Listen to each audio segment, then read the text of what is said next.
Сәлеметсіңдер ме балалар? Қазір бізде математика сабағы. Бүгінгі біздің оқитын тақырыбымыз графиктер деп аталады. Кітабымыздың 15-ші бетінде берілген 84-ші сабақ. Енді балалар, жаңа тақырыпқа өтпес бұрын бізде бірінші, екінші есептер берілген. Сол бірінші, екінші есептердің шығарылу жолын көрсетіп кетейін. Биылғы жылғы картоптың түсімділігі 200 центнер гектарына, ал былтырғы жылдікі 150 центнер гектарына дейді. Жалпы картоптың егілген жердің ауданы 10 гектарға тең. Бізге табу керек биылғы жылы қанша картоп артық жинағанын. Оны табу үшін балалар, мына жерде өздерің байқап отырсыңдар, биылғы былтырғы жылды мен М1, М2 деп белгіледім түсімділіктерін. М тең кішкентай М-ді S-қа көбейтеміз. Ол үшін ең бірінші балалар біз биылғы жылдың жәнегі қанша картоп жинаған тауып аламыз. Биылғы жылы табу үшін 200-ді 10-ға көбейтеміз, 2000 центнер болады. Ал былтырғы жылды табатын болсақ 1500 центнер. Яғни биыл 2000, былтыр 1500 центнер жиналған болса, 2000-нан 1500-ді азайтамыз, сонда 500 центнер. Олай болатын болса, балалар жауабына биылғы жылы 500 центнер картопты артық жинады былтырғыдан қарағанда деп жауабына жазасыңдар. Келесі кітабымызда берілген екінші тапсырма, бұл жерде былай дейді.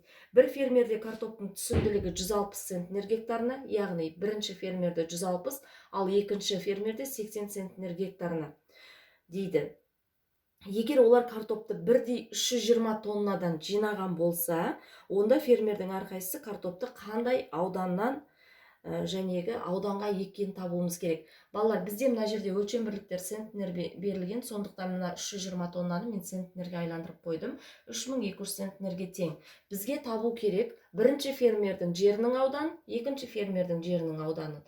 Оны табу үшін жалпы массаны М-ға бөлеміз. 3200 центнерді 160 центнерге бөлсек 20 гектар. Яғни бірінші фермер балалар 20 гектар жерге өнім салған екен картоп, ал екінші фермер 40 гектар жерге өнім салған екен. Жауабына жазамыз. Бірінші фермер 20 гектар жерге картоп екті, екінші фермер 40 гектар жерге картоп екті деп жауабына жазасыңдар. Балалар, мен жаңа сендерге айтқан болатым, бүгінгі біздің оқитын тақырыбымыз графиктер деп. Олай болатын болса, график дегеніміз міне балалар, сендердің алдарында тұрған сурет, бұл график деп аталады. Графиктер қандай да бір шаманың басқаға тәуелділігін көрнекі бейнелеу үшін қолданылатын сызба. Мысалы, мына жерде міне километр, және яғни адамның жүрген жолы, одан кейін оған кеткен уақыт. Осы екеуінің біріне бірі тәуелді екенін көрсетеді. Сол сияқты мысалы жәнегі пойыздың жүріп өткен жолы уақытына, одан кейін ұшақтың тағы да басқадай мысалы киімдерге де солай осындай графиктер сызу арқылы қай киімнің бағасы өсіп тұр, қай киімнің бағасы кеміп бара жатыр, соның барлығын осындай графикке салған кезде бізге анық көрінетін болады. Графиктерді кейбір есептерді шығарған кезде пайдаланған өте қолайлы болады. Әсіресе бұл мәтін есептерді шығарғанда бізге графиктер өте қолайлы болады екен балалар. Енді кітабымыздағы 16-шы бетте берілген 3-ші А тапсырмаға қарайтын болсақ, былай дейді. Фермер өзінің егістігін велосипедпен аралады.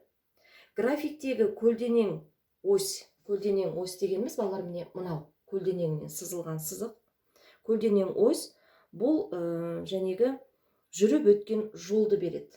Яғни уақытты, сол жүріп өткен жолға кеткен уақытты, ал мына тігінен сызылған ось бұл жүріп өткен жолдың ұзындығын береді екен.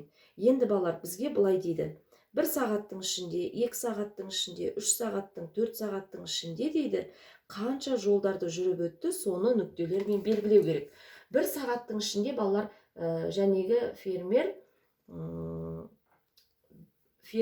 20 километр жолды жүрді. Ал 2 сағаттың ішінде ол 40 километр жолды жүрді. 3 сағаттың ішінде 60 километр, 4 сағаттың ішінде 80 километр жол жүрді. Бұны біз қайдан білдік балалар? Себебі бізге мына 1 сағатта 20 километр жүретіні белгілі, ал 2 сағаттағыны біз сол арқылы тауып аламыз. 3 сағатта 60, 4 сағатта жәнегі 80 километр жолды жүріп өтеді. Енді балалар, бізге осындай нүктелер пайда болды. Осы шыққан нүктелерді біз бір-біріне қосамыз.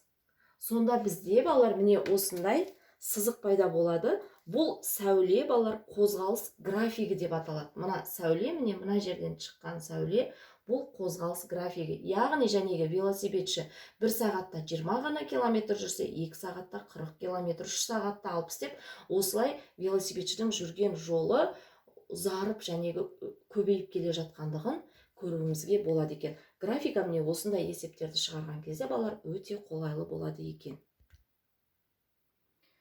Балалар, енді келесі тапсырма кітаптарыңда берілген 3-ші тапсырма. Бұл жерде графикке сендерге берілген, осы графикке қарап отырып 3-ші Б тапсырманы орындауларың керек. Бұл жерде сендерге уақыт дейді 8:30, яғни 8:30-ды жәнегі сағат деп тұрған жерден 8:30-ды тауып аласыңдар. Одан кейін арақашықтыққа қараймыз. Келесі нүкте бізде 30-дың жанында тұр. Олай болатын болса, 8:30-да, яғни 30 километр жол жүрген екен. Солай бидай егістігіне барады. Келесі 9:00-ді 9:00-ден бастап жүргіземіз. Келесі бізде 9:00-де қай жерге барып немен қиылысады? 60-ға, яғни 60 километр жүріп базарға барады екен фермер. Одан кейін келесі бізде 10-ды қараймыз. 10 бізде 100-ге барып тоқтайды, яғни 100 километрге. Бұл жерде картоп егілген жерге барады екен фермер. Сағат 10-да шығып, 10:30-да шығып, 10:30-да шығып, картоп егілген жерге 100 километр жүріп барады деп, осылай толтырамыз. 10:30-да қайда барады, оны ары қарай қараймыз. 10:30-да тағы да 100 километр жол жүреді. Мына жерде ешқандай өзгеріссіз қалады екен. Енді балалар, бұны сендерге ауызша түсіндіріп кеттім. Келесі 4-ші тапсырмаға қараймыз. 4-ші тапсырмада былай дейді: фермер жинаған өнімін өткізіп, келесі жылы егетін егін үшін барлық қажетті заттарды сатып алды. Қалған ақшаға киім сатып алмақшы болды. Маусымдық жеңілдіктер кезінде барлық тауарлар өзінің бастапқы бағасының 3-тен 1 бөлігіне тең бағаға арзандайды. Тауарлардың жаңа бағасын анықта дейді. Балалар, мен мына жерде сендерге бірден тауарлардың жаңа бағасын анықтадым. Жаңа бағаны біз қалай анықтаймыз? Бастапқы бағаның 3-тен 1-не дейді. Яғни бастапқы бағаны 3-ке бөлеміз. Сол кезде шыққан мән бізде қазіргі жаңа баға болады. Ол дегеніміз 3-тен 1 бөлігі 3-ке бөлгендегі, яғни 23.832-ні 3-ке бөлсек 7.944 теңге болады екен етік. Ал күрте 11.232 теңге болады екен. Костюм 4.648 теңге, кроссовка 4.270 теңге болады екен. Олай болатын болса, балалар, міне бізде жәнегі жаңа бағалары есептеліп тұр екен. Енді балалар, фермердің қолында 50.000 теңге ақша бар. Осы 50.000 теңгеге фермер қандай киімдер сатып алады, оны өздерің есептеп табатын боласыңдар. Келесі 5-ші тапсырмаға қараймыз. 5-ші тапсырмада балалар, сендерде 2 фигура берілген. Бұл жердегі фигуралардың сендерге қабырғалары белгілі. Осы жердегі боялған фигураның ауданын қандай тәсілдермен табуға болады дейді. Мен сендерге 2 тәсілді көрсеттім. Бірінші тәсіл, әр фигураның ауданын жеке-жеке есептеп алдым. Бірінші фигураның ауданы 12 квадрат метр, екінші фигураның ауданы 10 квадрат метр. Енді екеуін бір-біріне қостым, 22 квадрат метрға тең болды. Келесі екінші тәсілде балалар, бірінші фигураның ауданын көбейтем, екінші фигураның ауданын көбейтіп, бір-бірінен азайттым. 22 квадрат метр шықты. Менде әзірге осындай 2 тәсіл көрсетілген, қалған тәсілдерді өздерің ойластырып көріңдер. Келесі тапсырма кітабымыздың 18-ші бетінде берілген 6-ші тапсырма балалар. Есептердің шешуін өрнек түрінде жаз деп тұр. Мен бұл жерде берілген шартын жазып тұрмын. Бірінші тапсырмада балабақша үшін килограммы 230 теңге тұратын 30 килограмм қант және килограммы 1800 теңгеден тұратын бірнеше килограмм, яғни белгісіз сары май әкелінді. Осы екеуіне барлығы 33.900 теңге ақша жұмсалды дейді. Енді балалар, бізге сары майдың неше килограмм екенін табу үшін 33.900-ден жәнегі мына қантқа кеткен ақшаны есептеп тауып аламыз. Ол үшін 230-ды 30-ға көбейтеміз де 33.900-ден азайтамыз. Сол кезде 27.000. Яғни 27.000 теңгеге сары май сатып алынған. Осы 27.000-ды 1800-ге бөлсек, бізге неше килограмм май алынғаны белгілі болады. 15 килограмм май сатып алынған екен. Жауабына жазамыз: сары май 15 килограмм сатып алынды. 6-ші тапсырманың балалар екіншісі.